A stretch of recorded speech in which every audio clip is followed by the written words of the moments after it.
As much as I love manga, the industry can be a pretty cruel one to deal with sometimes. We've lost so many talented creatives, or seen our favorites' output drastically decrease to account for their health.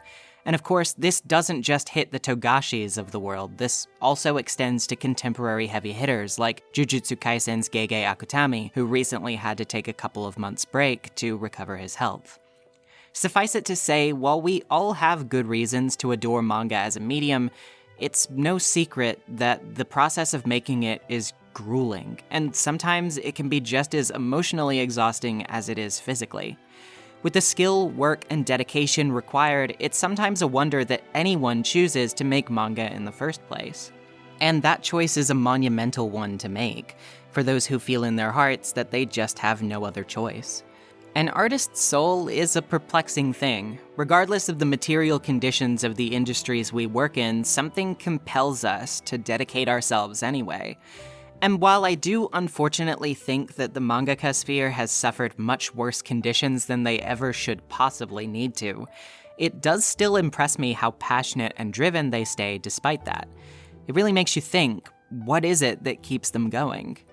Today, I want to talk about a lovely one-shot that takes a look at that very sentiment, how the creative mingles with the personal, and how art can shape our lives and relationships for the better and for the worse. That one-shot is the extremely beautiful and heart-wrenching Look Back from the author of Fire Punch and Chainsaw Man, Tatsuki Fujimoto.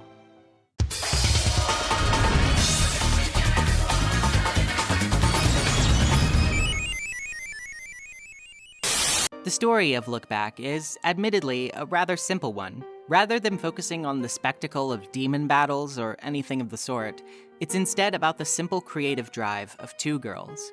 Fujino, the athletic schoolgirl with a bit of a snarky attitude, and the meek introvert with the penchant for background art, Kyomoto. Fujino is something of a popular artist in her elementary class, publishing manga strips in the school's weekly newspaper. She doesn't seem to want to be a manga artist when she grows up, though, preferring the idea of athletics over sitting at a desk all day. One day, she's requested by her teacher to turn a school paper slot over to the truant from the class next door, Kyomoto, who can't come to school but really wants to try drawing manga. Fujino reluctantly hands over the slot, but decries the other kids she doesn't know for not coming to school, wondering if an amateur scaredy cat even has the skill necessary. Fujino has become rather comfortable with the praise that she's received for her work so far, and this makes her feel inherently superior to the unseen talents of the kids she doesn't know. This, of course, shocks her when, upon receiving the next school newspaper, she sees that Kyomoto's background art is incredibly immaculate, to a degree that completely outshines Fujino's own. The class quickly realizes that Fujino's art is compositionally weak by comparison, and her sense of confidence begins to wane. She then realizes that, as she takes time for drawing and school, Kyomoto is able to practice much more during regular school hours. This lights a fire underneath her, inspiring to hone her skill, and thus begins a years-long journey to improve her technical and artistic skill, buying tons of sketch pads, searching for tutorials, reading countless instructional guides and reference books, etc. The better Fujino gets, however, the less time she's spending with her friends. This is emphasized by the constantly shifting view of Fujino's back, static, hunched over her desk, which is a recurring shot that we'll see used throughout the story to frame the specific points she's at in her life, with her art being a constant fixture of it. For a short while, Fujino does ponder giving it all up, though, realizing that her dedication to her craft is driving people away from her socially. It's here that we catch a glimpse of the all-too-familiar view that people outside of artistic circles tend to take towards passion projects and creative endeavors, a smug sense of indifference or even disgust with it. The idea that creativity is something to be cast aside with childhood, and aspirations of artistic merit best be left at our elementary school desks where they are implicitly implied to belong. This even brings down Fujino's test scores, which is also emphasized in a way which frames how academic excellence and a perceived utility to business or the economy is prioritized by society at large over artistic endeavors, with the latter being treated as if they're inherently lesser matters, again, to be cast aside in favor of a more pragmatic, static future. Fujino puts down the pens and paper to spend time with her friends for a while after this, even getting rid of all of her old sketchbooks. The urge to return to art just can't stay out of her mind, though, and this is galvanized by her graduation from elementary, wherein she's tasked with delivering Kyomoto's graduation certificate. She, at first, has no desire to do so, but eventually relents after much hassle and goes to the house of the newspaper rival she's never met face-to-face before. There, she discovers Kyomoto for the first time, discovering that she's a very introverted girl, messy and shy, who, believe it or not, is actually a huge fan of Fujino's work from the paper. This girl that she was dead set to surpass, who she'd covertly insulted and envied the talent of, had all along admired her own individual skills and aspired to make manga purely based on the inspiration she received from the other. Unable to admit that she's given up, due to her jealousy and ostracization from her social group, she lies on the spot that she hasn't drawn for the paper in recent times because she's coming up with a story to submit for a manga award, to which Kyomoto, of course, wants to see. Fujino then begins the hard work of actually crafting something, like she said, and a flash forward shows us that she actually began to hang out with Kyomoto, and even more crucially, became a creative duo with her. They aim for a 45-page story and work relentlessly to finish it together, with Fujino handling story and character art and Kyomoto tackling the background work. Occupying their space in beautifully dense but wordless vistas of their work, study, and time spent together, we form a picture of the growing artistic camaraderie between the two girls, who had previously been so separated from each other. They finally submit their work in middle school to an incredibly impressed editor, after working for an entire year. One of the truly most heartwarming sections of the story is watching them trek nervously out into the snow to a local supermarket to find a copy of the newest Jump magazine, seeing that their manga has indeed made runner-up in the magazine and been published. What follows is, of course, just as heartwarming, as their newfound success brings the duo even closer together, their prize money funding even more bonding between them.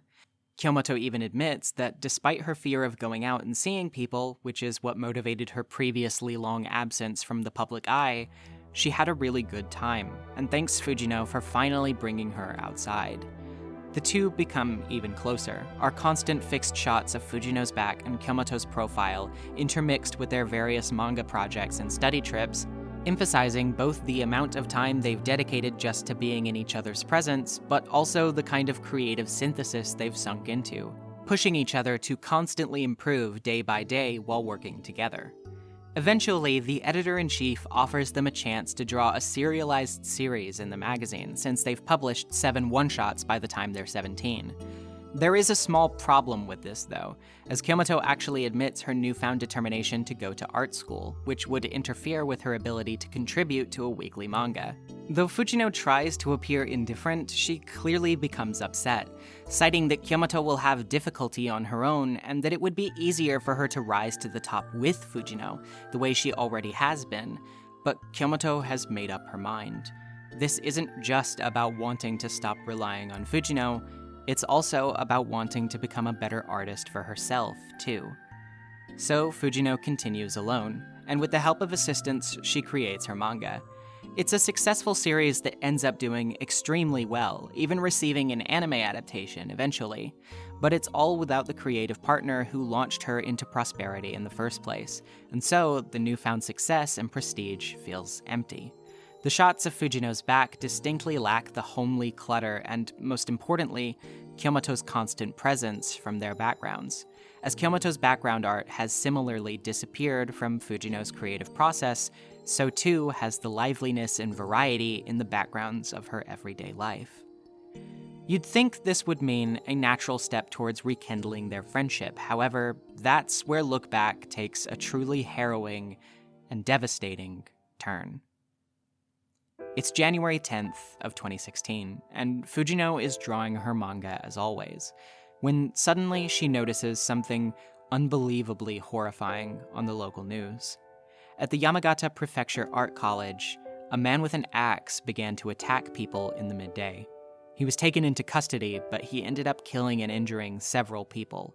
One of those tragic deaths is, of course, Kyomoto.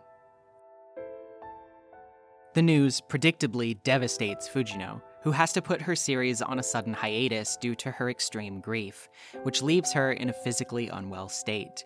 Near emotionally catatonic, she visits the old house she once drew Kyomoto out of, into the world of possibilities ahead, and she regrets her decision to do so.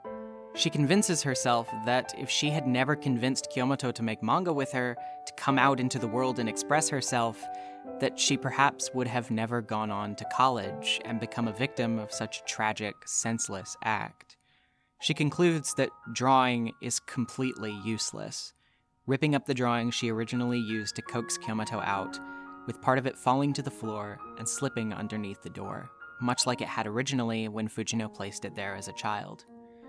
In something of a strange, cosmic bleed-through of emotion that transcends space, this shred of paper seemingly makes it into the room of a Kyomoto in a separate timeline, parallel to their own.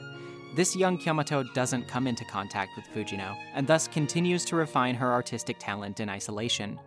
The writing is on the wall, however. She still becomes inspired much the same way as before, entering the same art college. Her drive to remain artistic still sticking with her regardless of the circumstances, because it's what she feels in her heart that she has to do. When a disturbed man enters with a pickaxe-like instrument, we feel we know exactly how this will end, and we brace ourselves for the inevitable tragedy to come barreling down toward us yet again. But then, this timeline's Fujimoto, who pursued athletics instead of manga, happens to be nearby, utilizing her physical prowess to deck the man and disarm him, saving Kyomoto's life. Though she ends up breaking her own leg in the process, she and Kyomoto are both ultimately fine, and Kyomoto remembers who she is, asking her why she stopped drawing. She responds that she, in actuality, couldn't stay away from her pursuits forever, and had decided to pick back up her pen recently, telling Kyomoto rather cheekily to become her assistant when she gets serialized. Touched by the day's events, Kyomoto returns home, drawing a small strip in a similar style to Fujimoto's old comedic work of the elementary papers past, depicting her rescue of Kyomoto and her subsequently careless injuring of herself in the process. It's affectionate, tongue-in-cheek, and it somehow pushes right back out of Kyomoto's door and into the life of the Fujimoto who's living without her. Stunned by the drawing she receives from the door's other side, she hurriedly enters the room she's never seen, realizing that before Kyomoto died, she had never given up her admiration and friendship with Fujimoto, buying all of the merchandise of her series that she could, and even multiple copies of each volume release, as well as filling out jump reader surveys to continue helping its popularity to grow. Unfortunately, that living Kyomoto can never meet this Fujimoto. They're on opposite sides of the door, a door which can never cross between their two worlds, except for this one fleeting moment of artistic bonding, which is, ironically, the very first thing that brought them together, even when they'd never seen each other before. This ends with a beautiful exchange which, honestly, just listen to it and tell me that it doesn't make you want to sob your eyes out. You know, to begin with, I don't even like drawing manga. It's not fun. The entire process is a hassle. It's super unglamorous, too. You can draw all day long and still be nowhere near finished. Really, I'd just be better off sticking to reading manga. I shouldn't draw it. Then, why do you draw, Fujimoto? And we again return to the wordless, detailed vistas of memories now long past. Memories of the two girls sharing their creativity, their joy, their exhaustion, their exhilaration, their discovery, and their passion together. And in that brief, beautiful, and silent realization, Fujimoto remembers what art is good for. Though it's tiring and it can drain so much time and work out of us, it's also a medium by which we can communicate our ideas and ourselves to other people, connect with those people, and make meaningful, lasting memories based around our attachments to and enjoyment of our work and the works of others we respect and care for. Even when a life has been extinguished, a work lives on, and anyone can make an emotional connection with a person through the everlasting record of their essence of self, their concentration of their values, creativity and interests, their art. Because even if they've bled, sweat, and cried to make it happen, they put themselves into it. And when we engage with it, we're opening ourselves to receive those experiences from them, to thoughtfully consider them, and to have a creative, if even silent, conversation with them, whether we can supplement that with face-to-face contact or not. And that's what Look Back means to me. And it clearly means a lot to its author, too, considering that Fujino and Kyomoto seem like a very obvious portmanteau of Tatsuki Fujimoto. It makes sense that a story so vulnerable about these reflections, these ponderances on art and its place in our lives, is also representative of the personal experiences, challenges, and hardships of its author, who himself is facing both extreme popularity and almost surely mounting anxiety over that success lately. It's a beautifully haunting but richly endearing story of love, tragedy, and passion alike. It summarizes, almost better than anything else, what it means to create, and the reasons why, despite the hardships inherent to the task, we create anyway. To grow, to bond, to share, art is the everlasting expression of ourselves in its rawest and most honest form. And if we dare to take that step outside, to share ourselves with the world, even if that time is cut devastatingly short, the memory will always last through the expression we've put into it, and the memories we've shared through it. You might could say it's the reason that we even exist at all.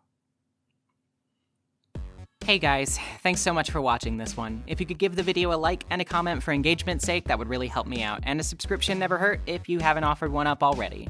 Click on the bell to make sure that you receive notifications of my new content, and if you feel inclined to support the creation of that new content, you can head over to my Patreon, also linked below. I'll see you all next time. Peace.